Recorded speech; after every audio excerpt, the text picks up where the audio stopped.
My husband abandoned me to be with his dying ex-girlfriend because she is family.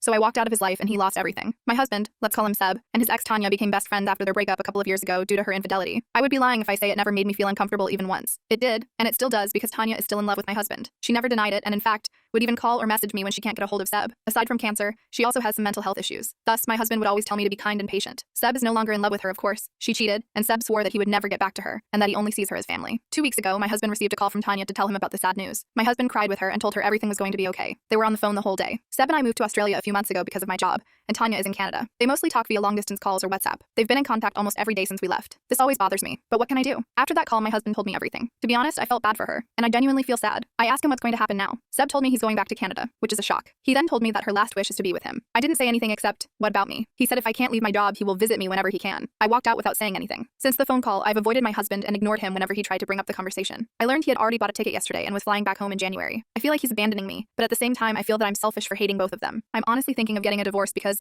obviously he's choosing her over me, but at the same time, I thought of why my husband is so attached to her. I feel sick and confused. I want to call her, yell at her for ruining my marriage, for trying to steal my husband from me, for using her sickness to get what she wants, for being a bee. I'm so mad at both of them. What did I do to deserve this? Update. Seb flew back to Canada in January last year. Before he flew, we talked about the situation and I told him I've been in contact with a divorce lawyer. He was surprised. He said he didn't expect me to leave him just because he needed to be with his family. I remember that at the time, all I felt was anger. I was so mad that he's making it sound like I'm the bad person. Nevertheless, the conversation didn't end well. He left without closure, but said he would be back in March. I was left alone. January to March last year were the darkest days of my life. I knew I did nothing wrong, but I blamed myself for everything. I hate to admit it, but I canceled the meeting with my lawyer as I started to doubt if I really wanted to leave him or not. I love him so much that I'm willing to accept him again when he's back. During the entire time he was gone, he rarely called to check on me. I had to call him most of the time. I know, I'm dumb. I feel so alone and sad. I begged for his attention, to give me some time and be with me again. All that time he kept telling me that Tanya needed him more. March. I was expecting him to come back so we can talk, but he didn't come back. He said he needed to stay longer and promised me he would be back in May. I don't know what happened to me when I got that call from him in early March to tell me he wouldn't be flying back to Australia. At the time, I felt like there was a switch that suddenly turned off because somehow I stopped caring. When he told me he wouldn't be back until May, I knew I had to move forward without him.